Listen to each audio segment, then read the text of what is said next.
कल का ताल्लुक है हमारा, कल टूर था डिस्ट्रिक्ट सांबा का और डिस्ट्रिक्ट कठुआ का पार्टी का, और मेरे साथ हमारे प्रोविंशियल प्रेसिडेंट जनाब रतन लाल गुप्ता साहब, हम दोनों थे।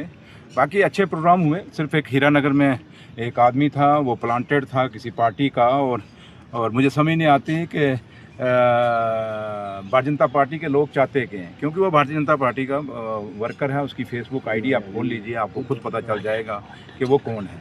रही बात कि ये डेमोक्रेसी का एक अच्छा, हेल्दी डेमोक्रेसी के लिए अच्छा नहीं है।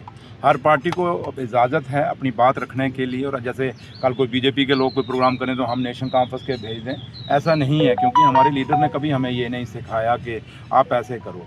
लेकिन ये जो चीज़ें भारतीय जनता पार्टी के लोग जम्मू कश्मीर में करना चाहते हैं और वो लोगों की आवाज़ को दबाने की कोशिश करते हैं, ये अच्छी बात नहीं है। लेकिन अगर ये भारतीय जनता पार्टी का आदमी नहीं है तो मैं बीजेपी के जो प्रदेश अध्यक्ष हैं, मैं उनसे रिक्वेस्ट करूंगा कि ऐसे लोगों के खिलाफ FIR होनी चाहिए, और पुलिस को वैसे भी एक्शन लेना चाहिए, क्योंकि ऑलरेडी पहले भी एक बार बैंकेट हॉल में हमारे कायद और कायदे सानी डॉक्टर फारूक अब्दुल्ला साहब पे हमला हुआ था। आपके सामने गोली चली थी, उसमें मैं और नासिर साहब दोनों साथ में थे, रतन लाल गुप्ता साहब भी साथ थे। तो उसमें भी ये ऐसे हुआ था, और वहाँ पे वो हॉल जो था सही सैनिटाइज नहीं किया गया था। उसकी सिक्योरिटी जिस तरीके की होनी चाहिए थी, चेकिंग होनी चाहिए थी, वो नहीं थी। इसलिए पुलिस पे भी वो सवाल, खाली उस लड़के पे सवाल नहीं खड़ा होता, पुलिस पे भी सवाल खड़ा होता है। अब देखते हैं DG साहब क्या एक्शन लेते हैं, LG साहब, क्योंकि पुलिस LG साहब के अंडर है, LG साहब क्या एक्शन लेते हैं। और आप लोगों में से कई पत्रकार हैं, जब पीछे मैंने कहा था कि मेरी सिक्योरिटी कम की गई है, तो कई लोग कहते थे कि डिप्टी CM को शायद सिक्योरिटी चाहिए। सिक्योरिटी हमें नहीं चाहिए।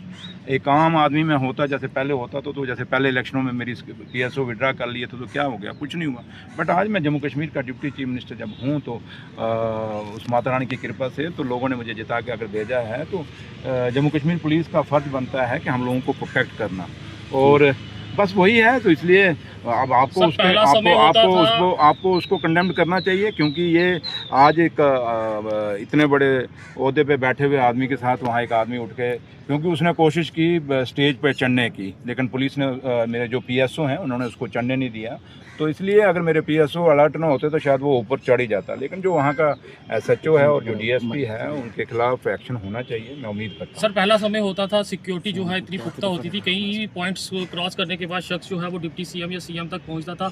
आजकल ऐसा देखने को नहीं मिल रहा। कारण नहीं, मैं कहता हूँ, ये नहीं मैं कहता CM डिप्टी CM कोई बड़े इंपॉर्टेंट है। हम लोग कुछ नहीं, हम आप लोगों के चुने हुए नुमाइंदे हैं। आम शहरी की भी सिक्योरिटी होनी चाहिए, उसको अपनी बात रखने की। अगर आप लोग पत्रकार लोग भी अगर आप बात रखते हैं तो कल आपके ऊपर भी ये चीज़ें हो सकती हैं। इसलिए हम खाली CM या डिप्टी CM या LG साहब के ऊपर नहीं, बल्कि आम हर वो शहरी जो इस देश में अपनी बात रखना चाहता है, उसको पूरा हक है, और उसके लिए उसको पूरा वो माहौल मिलना चाहिए, वो सिक्योरिटी मिलनी चाहिए। और उम्मीद करते हैं कि ये आइंदा नहीं होगा, एक डिप्टी CM के साथ नहीं, बल्कि CM के साथ या किसी मिनिस्टर या MLA के साथ नहीं, बल्कि आम शहरी के साथ भी नहीं होना चाहिए। नेशनल लॉ यूनिवर्सिटी का मुद्दा जो है वो हर वो कोई तो चाहता है, आपको उसे आपको पता है कि जो नेशनल लॉ यूनिवर्सिटी के जो स्टूडेंट्स थे जिन्होंने ये प्रोटेस्ट शुरू की थी, वो सारे ऑनरेबल CM साहब को मिले थे, और आपने खुद आप लोगों ने कवरेज किया था।